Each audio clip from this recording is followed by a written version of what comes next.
ප්‍රමුඛව නියෝජ්‍ය වේත්‍රධාරී අචින්ත කුරිය මහත්මයාද සමගින් ගරු ජනාධිපතිතුමා අභිනව සැසිවාරය පිළිගනු ලබනවා පාර්ලිමේන්තුවේ කරු කතානායක මහින්ද අබේවර්ධන මැතිතුමන් විසින්. ඒ වගේම කුෂානිරෝහණ දියර පාර්ලිමේන්තු මහලේකම්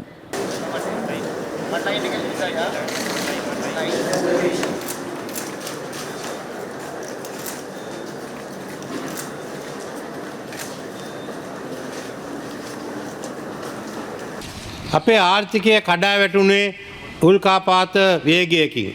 නමුත් දැන් අපිට ආපිට හරවන්න පුළුවන් වෙලා තියෙනවා. ඒ රොකට් වේගයෙන් යලිත් ඔසවන්න අප සමත් වුණා. V shape recovery නැත්නම් V හැඩේ ප්‍රතිසාදයක් අපිට ලැබෙමින් ඉන්නේ. පළවෙනි පියවර ලෙස දේශීය ණය ප්‍රතිව්‍යුහගත කර සැලැස්ම නිම කළා. දෙවන පියවර ලෙස ද්විපාර්ශ්වීය විදේශ ණය හිමියන් සමග ප්‍රතිව්‍යුහගතකරණය පිළිබඳ ප්‍රතිපත්තියම එකඟතාවයකට එළඹුණා. තුන්වැනි පියවර ලෙස පුද්ගලික ණය හිමියන් සමග දැනට සාකච්ඡා කරගෙන යනවා.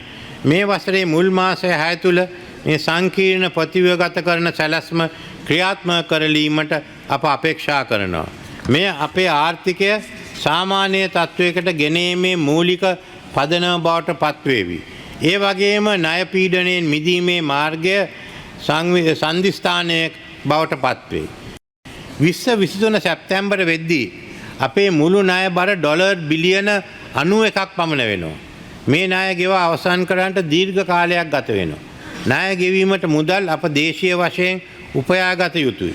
නැතිනම් වෙන්නේ නැවතත් අප ණය උගුලේ සිරවීම පමණයි.